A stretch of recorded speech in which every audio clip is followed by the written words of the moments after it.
So the other day I got a refund request from a guy in our 30-day challenge. And, you know, if you're not getting value out of that challenge, then we definitely want to give you your money back. So I was like, yeah, man, no problem.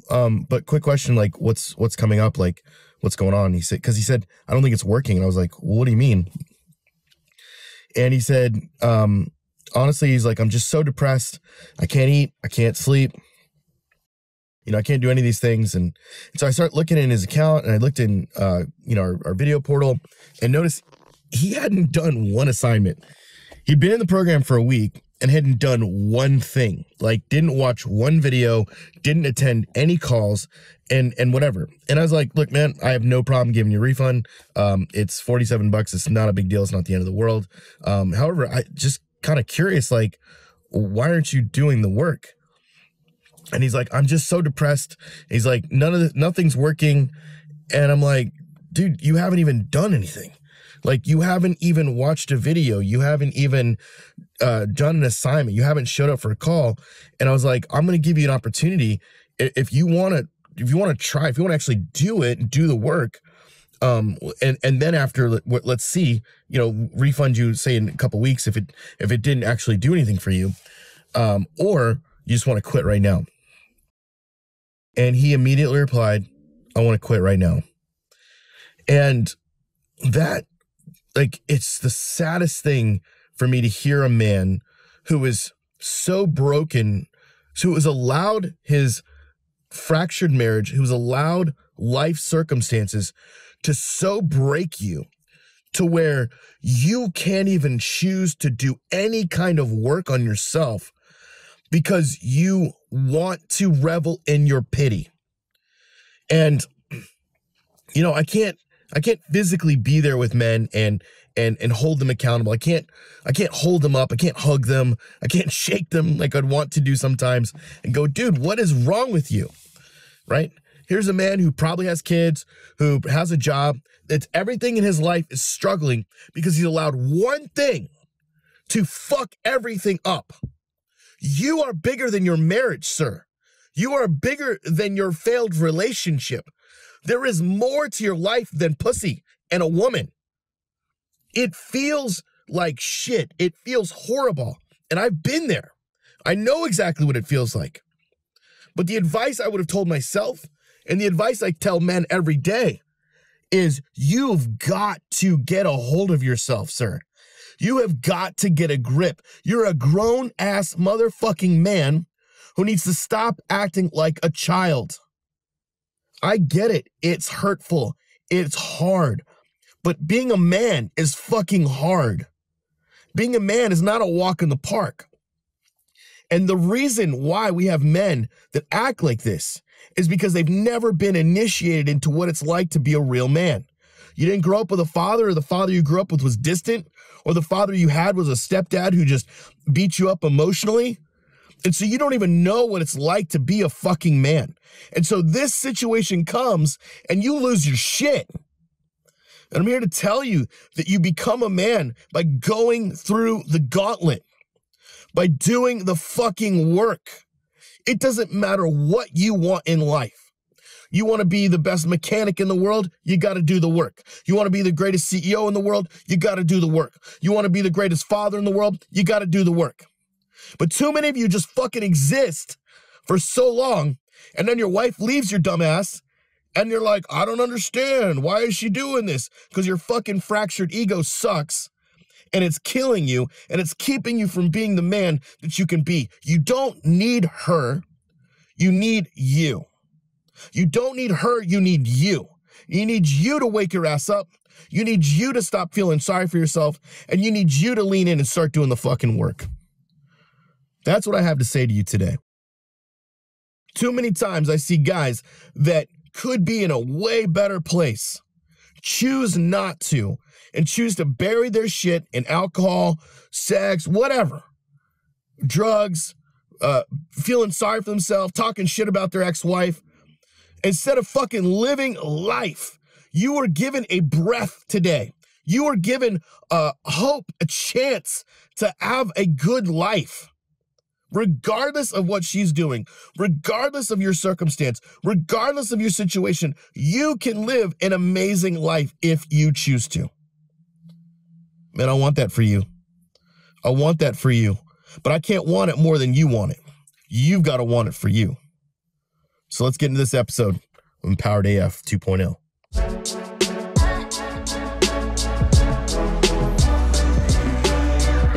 All right.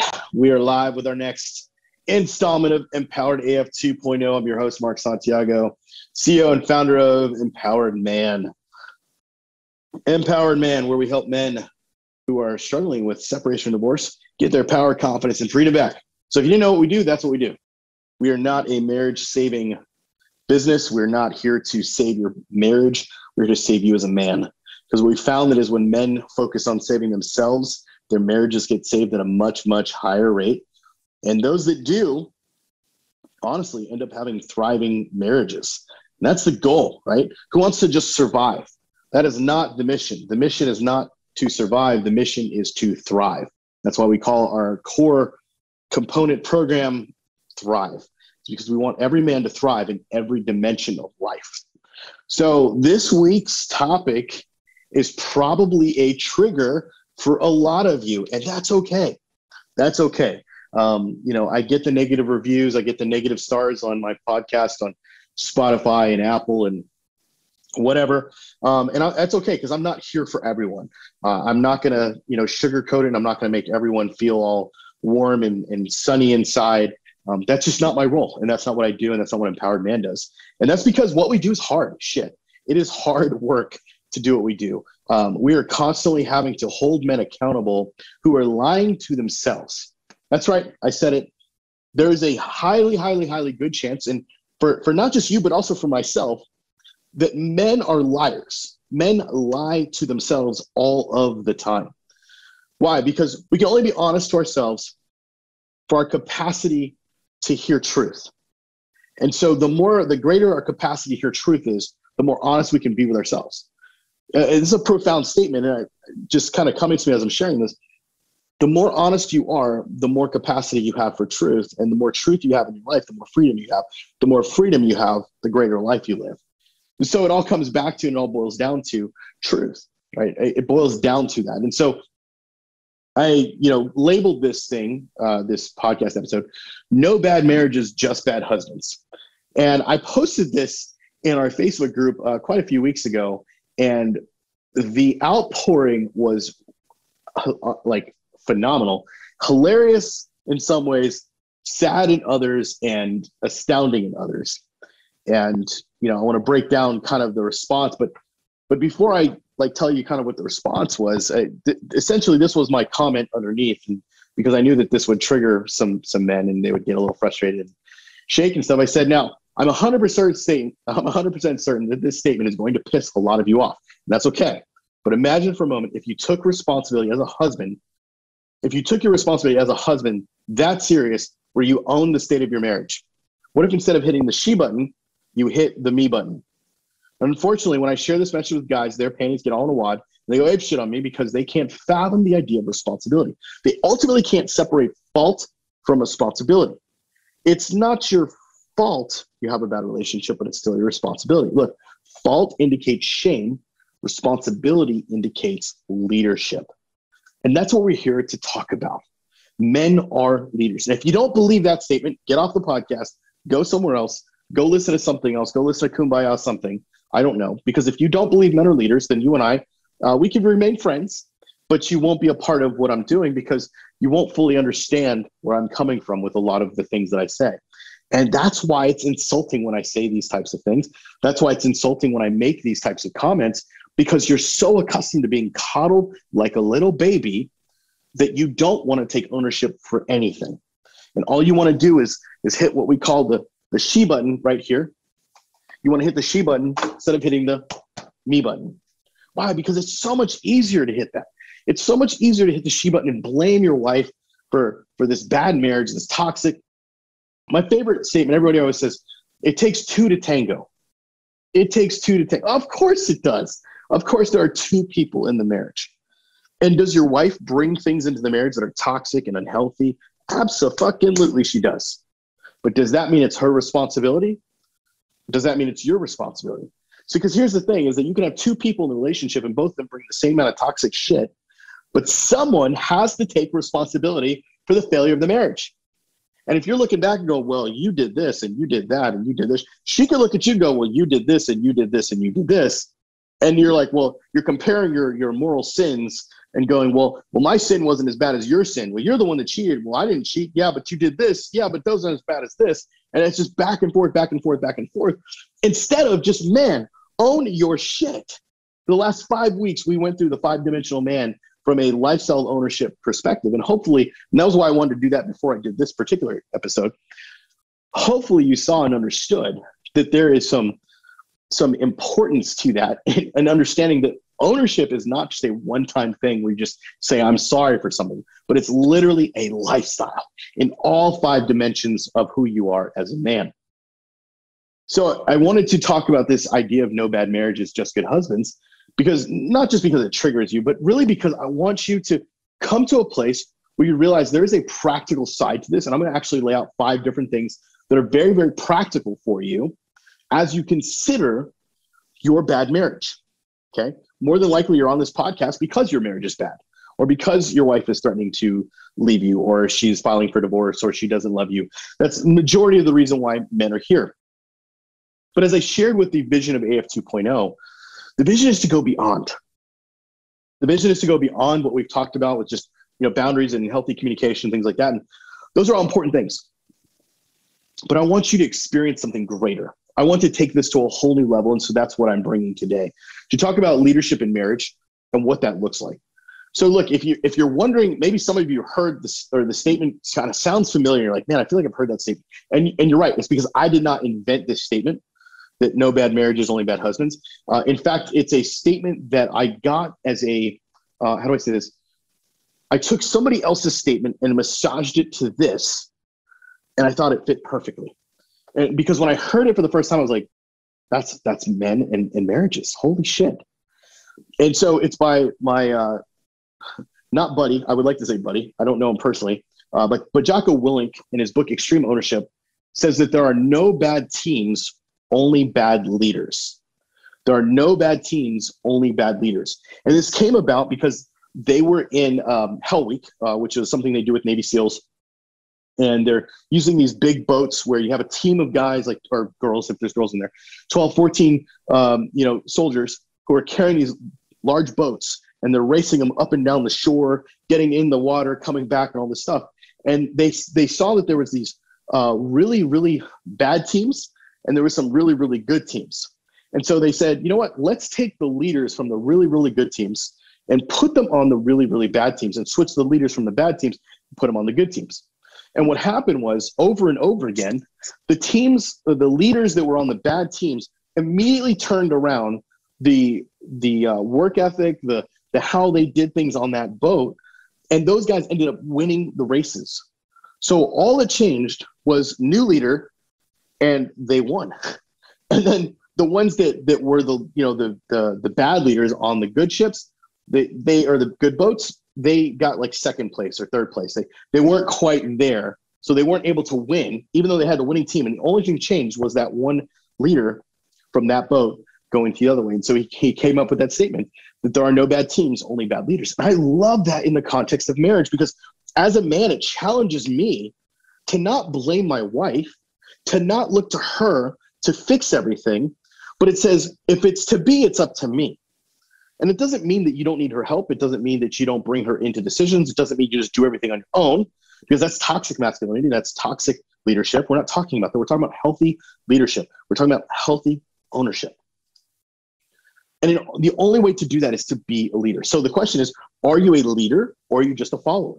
Look, I know so many guys, and we talk to them all the time on the phone at Empowered Man, who are thinking about joining our Thrive program, or maybe they're in our 30-day challenge, and they are just playing safe. That means that they don't want to rock the boat in their marriage. They played it safe the whole time, and suddenly they wake up and go, why did my wife cheat on me? Why did my wife leave me? I thought I was a good husband. I thought I was a good provider. I did all the things that she asked, and that was the point. You did the things that she asked you to do, not the things that she desired for you to do. So she can say, hey, can you move my car? Hey, can you get me gas? Hey, can you provide for our kids' school lunch? Can you do this? And you're like, yeah, I do. But the thing that she craved was leadership. And when we lack leadership in our marriage, we have bad marriages. Okay. So are you a leader or are you a follower? Are you a man who just allowed your wife to make all the decisions? Or were you active participant in those decisions? Were you someone who takes charge and asserts yourself in a healthy way, not in a domineering way, not saying, hey, this is how we're going to do it, but that is involved in all of the aspects of life, and not just in your family, but in your marriage? Do you take initiative? Like, let's do a date night. Do you take initiative with sex? Do you take initiative in those things? Do you have influence? Because look, leaders have influence. Influence. You've heard me say this before. John Maxwell, leadership is influence, nothing more, nothing less. So how much influence do you have over your wife? Well, many of you are saying, well, I can't control her. I can't make her do whatever. No, you're absolutely right. You can't make her do anything, but you can influence her. And that influence comes from her knowing how much you care about her. And if she doesn't really believe that you care about her before you tell her what to do or tell her what you think or all those things, she doesn't give a fuck what you have to say. One of the worst things you can do for a woman is try to constantly fix her problems. Go back to one of my earlier podcasts about being a fixer.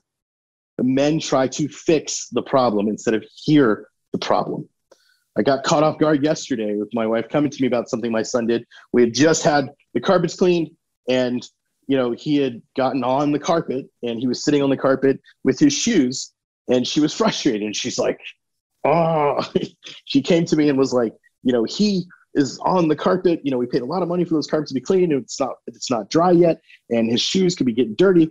And it caught me for a second. I was like, whoa, wait, wasn't used to that.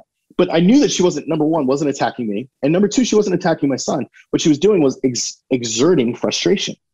And so in me going back and listening, so I stopped and I was like, okay, I hear you. Okay. Is there something you would like me to do, or how can I support you in that? What would you like from me? Because what they need is for you to listen, hear, and not solve a problem, but be the leader. Hey, I know I care about you. How can I support you in this? Right? That's leadership. All right, so let's talk about, there's 5 things that I want you to really be thinking about with this influence in your marriage.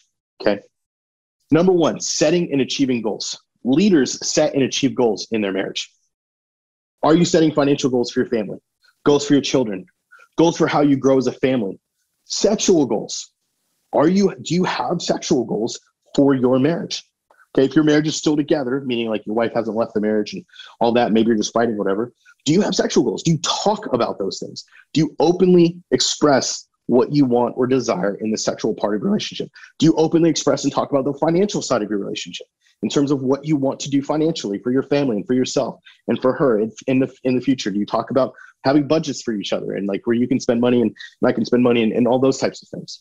You have goals for the children, so that the children aren't just haphazardly growing, but that you're like actually helping them grow as people and individuals. Do you know where each of those children are at? Are you taking initiative with where they're at and what their needs are and all those things? Are you doing those things?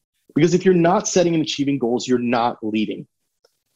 Number 2, here's another thing that leaders do in marriages. They solve problems and make decisions.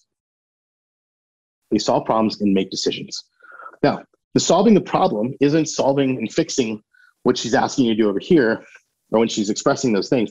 There is a time, though, to solve problems. There's a time to look at your budget. There's a time to look at your children and go, there's a problem here. We must address it. So what tough decisions are you making? Or are you just putting it all on your wife? Are you just saying, oh, you've got to deal with it? Or are you just saying, well, I don't want to deal with it? Like there's certain aspects that I've got to get better at. I know that where my wife is calling me out on something, and I want to hide from it because I don't want to face it and the uncomfortableness and the realness of it. And so I have to call myself to accountability and say, okay, I'm going to do this thing by Wednesday. I'm going to make a tough decision. I'm going to do this thing that I don't want to do, but I'm going to do it because I must do it because that's what leaders do. Leaders make tough decisions. Leaders put their ass on the line, regardless of whether or not they're right or wrong. They come to the table and say, I don't know if I'm right or wrong, but here's what I know to be true, and I'm going to do this. And that's how it's going to be. Number 3, leaders as husbands in marriage, prioritize and stay focused. What are you prioritizing in your marriage? Are you prioritizing quality time with your wife? Are you prioritizing sex with your wife? Are you prioritizing coffee with your wife? Are you prioritizing listening to your wife? Or is everything about you? Is everything about your stuff? Is everything about your goals, your visions, your friends, you're this, you're this, you're this? Or are you listening to her?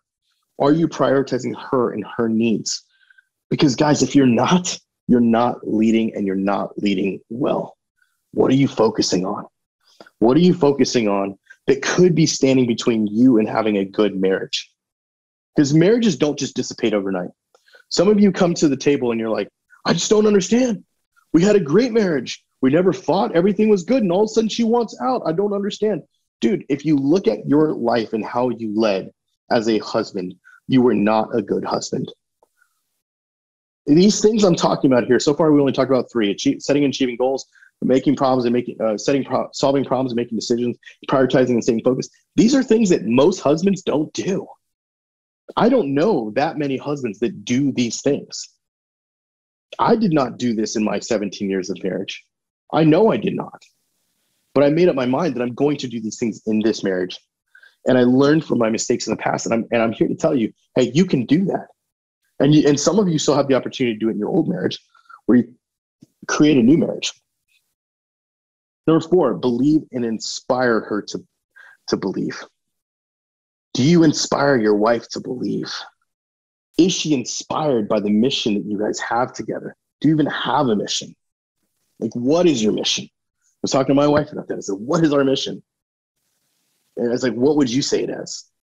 And we talked about growing, so that when we're 80 something years old, that we have built a foundation of friendship and built a foundation of a life that we want to stay together for the rest of our life, and that we could not see ourselves with anybody other person, would not want to be with any other person, but that's who we are and that's how we live.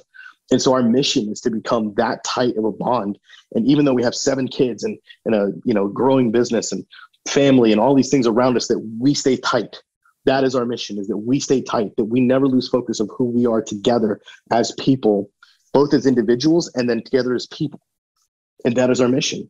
Does she believe in the mission? Have you talked to your wife about a mission? I guarantee you're listening to this and you're going, I've never heard this before. I've never thought of marriage this way. Well, maybe that's why you have a bad marriage. So many of you guys that commented on that post and you were saying stupid shit like, it's 2 to tango, you don't know what you did, you're full of shit, you're gaslighting, blah, blah, blah. And I'm like, bro, like, you guys don't even know what the fuck you're talking about. Like, you're living at such a low level of marriage because you only know what's on television. You didn't have a good marriage your parents weren't, a good married couple. Even if they stayed married for 35 years, doesn't mean it was a good marriage. You look at TV marriages and you go, that's a good marriage. It's made up. It's fake. It's fantasy. It's not real. But a good marriage comes down to having a good leader. So some of you are like, well, I just don't know. I don't know how to do this. Well, let me talk about the last one, and then I'm going to talk about how you can actually implement this. So the final piece is that you get results as a husband or you don't. You get results. You get results. You either get results as a husband or you don't. If you don't get results, you're a bad fucking leader. It's just period. Like this is it, man. You either set and achieve goals, you either solve problems and make decisions, you either prioritize and stay focused, you either believe or get her to believe in the mission, or you perform and get results. And if you don't do those things, you are not a good leader. You are not a good husband. I'm going to say it again. You are not a good husband. Too many of you think, oh, my shit doesn't stink. I'm a good husband. I'm a great husband. I never cheated on her. I provided all the time. Look, cheating and providing have nothing to do with being a great husband. They have everything to do with honoring the basic sanctity of your vows, and that's it. That's it. That doesn't mean you're a good husband. What makes you a good husband is being a good leader. And that's the only way that you can do this, is to become a good leader, right? You have to humble yourself. You have to get to a place where you recognize that in order for me to get the results I want, in order for me to become the man I want, I have to humble myself and get those results. So practically, if you're still married and you're still in the same house and your wife isn't talking about leaving the marriage and she's kind of like just frustrated and you guys are just struggling, that's where you need to have these conversations. You need to look internally at yourself and go, do we have a mission? And ask yourself, what would be that mission? Ask your wife, what do you feel like the mission of our family is? And she's probably like, I have no idea. I don't even know we have to have a mission. Exactly. It comes back to leadership. So even if you've never seen a good marriage before, you have no idea what a good marriage should look like, what you can look at is good leadership. Who are the best leaders you know? Go emulate those leaders and go figure out a way to do these 5 things: set and achieve goals, solve problems, make decisions, prioritize and stay focused, believe and inspire your wife to believe in the mission, and then perform and get results. Until then, you're a bad husband. That doesn't mean you're a bad man. Bad husband is just an outer thing. It's an external thing. Bad man is an internal thing. And so many of you think when I say bad husband, that means you're a bad man. That's shame. I'm not saying that. What I'm saying is that you have work to do as a husband to get better at a thing that you do, a role that you play. Man is who you are. Husband is a role you play. Man is who you are. Husband is a role you play. Do not get the two confused. Your identity is not a husband. That is a thing that you do. That is a role you have, but that's not who you are. You are a man. You are an empowered man if you choose to be, and you can be a good man if you choose to be, and you can be a great husband if you choose to be. So if you're at a place where you're like, hey, I'm done with a bad marriage, then you better be a good husband.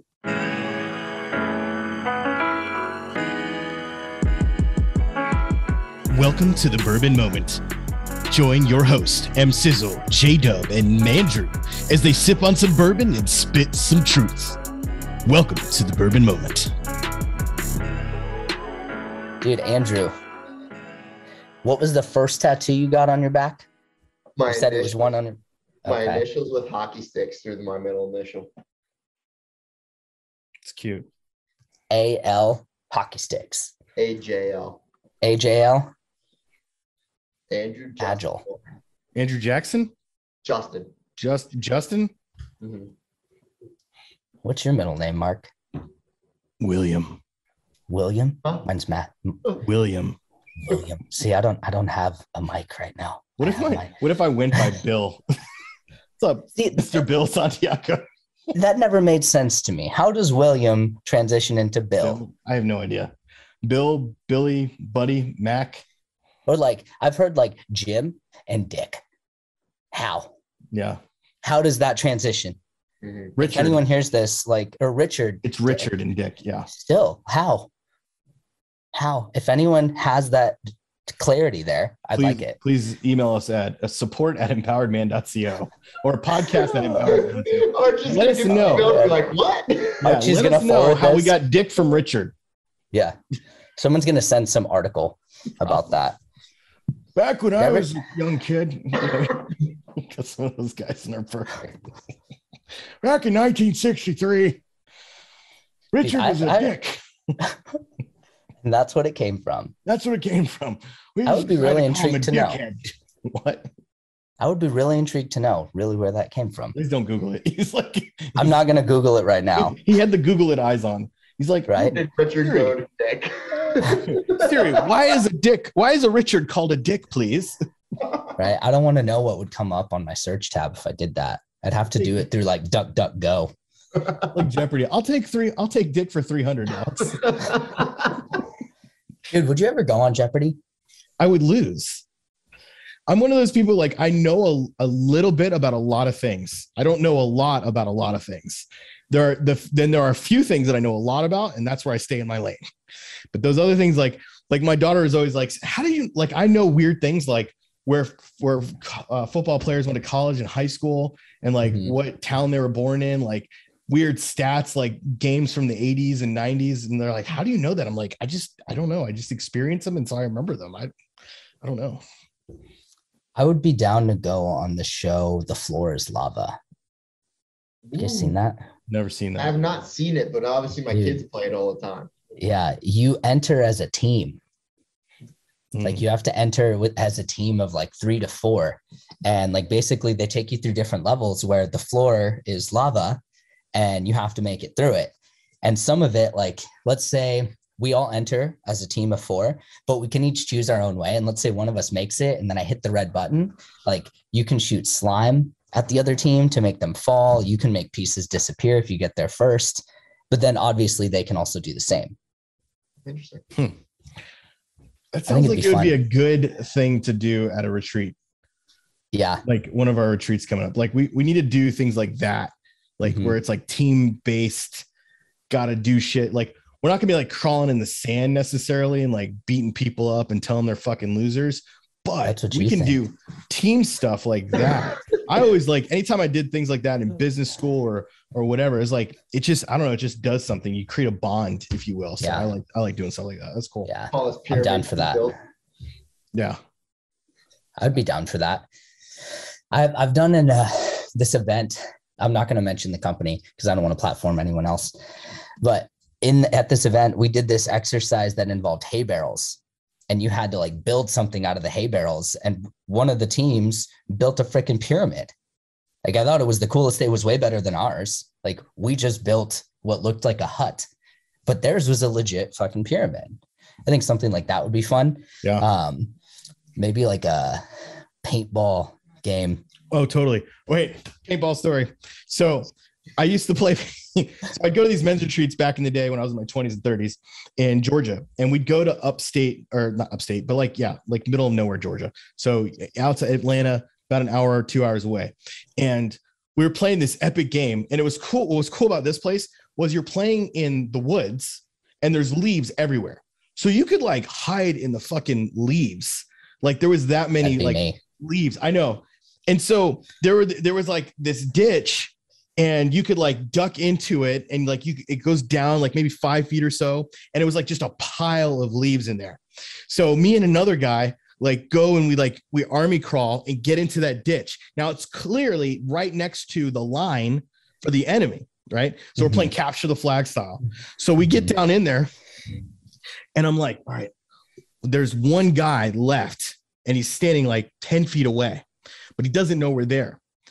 So I was like, all right, on the count of 3, we're going to get up and we're going to surprise him, and we're going to shoot him, and he's not going to see us. He's not even know what hit him. So we go 1, 2, 3, stood up, boom, boom, and we start trying to shoot. He knew we were there. He fucking knew it, and goes, dot, dot, dot, shot me right on the dick, right on the Richard. Like, right on the Richard. Like, literally, I had a fucking mark this big on my penis. It was right on my head. Welt. It could sound like my dick is so big, but it was big enough to where you were like, man, it looked like I got a hickey on my dick at a men's retreat. Going home to my wife, what am I supposed to say? I got a hickey on my dick from the men's retreat. She's like, what did you do there? Oh, we played paintball. Whose balls? Who were you painting? How did you get a hooky on your dick? So me and paintball have a history a bit, but I love playing paintball. It's fun. We did it also in the police academy as well with real guns. That was also fun. Shooting cops with, I helped train the police officers, and we used real guns with paint pellets on real bullets. So instead of it being a bullet, it was real paint. That shit hurt. That was worse than a regular paint. Yeah, because it was like a real bullet, except it had a paint head instead of a lead head. So, fucking hurt. But yeah, you get hit in the wrong place, man. I mean, I just imagine though, had he gone a little bit over, it would have hit the nut. And like, I might not have ever produced my 3rd child or my 4th child because I only had 2 kids at the time. So I'm like, damn, son. And it was supposed to be a Christian camp too. Like, this doesn't feel like Jesus. Right? What would Jesus do? He wouldn't shoot you in the dick is what he wouldn't do. Jeez. This guy did. This guy did. Damn. I've only gone paintballing a handful of times. I'll tell you a story about the last time. I went with the gym that I worked at. So everyone was like super fucking fit that we were playing with. And one of the guys was ex-military. And so he brought all of his like skibbies with him. And I literally put on like fucking desert attire. It's in San Diego, the peak of summer. So it's 110 degrees out. And one of our guys played paintball. Mark, you've played paintball. So when someone has their own gun, it's much different than the gun that you rent. You totally, that motherfucker's going to kill some people. Yeah, especially when he has like the highest PSI gun and he's got the little double trigger. So he's like, yeah, he's not on my team. I already knew. They give us the rental gun and I go over to the target practice area. This thing's like, yes. I'm like trying to shoot. And I'm like, so I pretty much have to be point blank with someone. And at this point, I should just give him a little shove too. Yeah. And so we go into the game. I just decided as we're all walking out, because it was different, like they had different levels. And this one was like it was like a building level. So it's like literally 20 against 20. And I'm up on the hill and I'm like, I'm not going down. And I wait for everyone to get down there. And I just hear him from a distance. And I hear people like, it sounds like a fucking like war zone is happening below me. And I just see him. He's dressed in all blue and he's just going down the field, just taking people out left and right. And I'm like, no, fuck this. I'm going to hide. So I just go down the side, end up hiding behind this building. I'm the last one left. It's literally like 17 against 1. And I decided I'm going to withstand the test of time. I'm going to hide as long as I can. So I did. An hour and a half in, people just start leaving the game because they want to go into the next game. And I'm convinced, and I'm like, they will all quit. Everyone except for him. So then it's just me and him left on the map, and friends are yelling like, go Joey, you got this, Joey. Cause there's $1,000 on the line. Each game that was won, you win $1,000. And if you're the last person left, you get the pool. Nice. Dude, I thought I had the jump on this guy.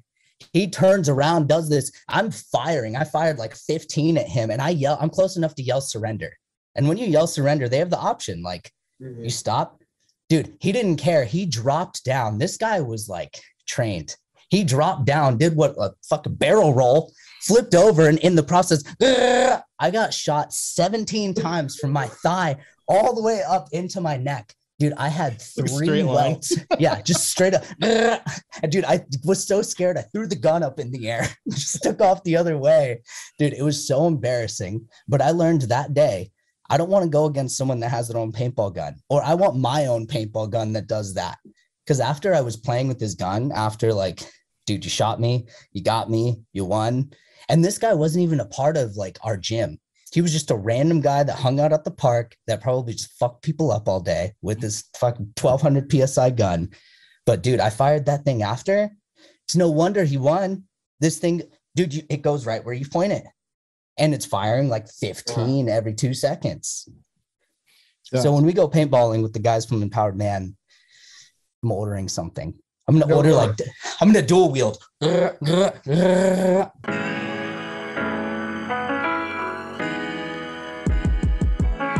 Thanks for joining us on the Bourbon Moment. This is your host, M Sizzle. I've got Mandrew and I got J Dub, and we are out. We'll see you next week.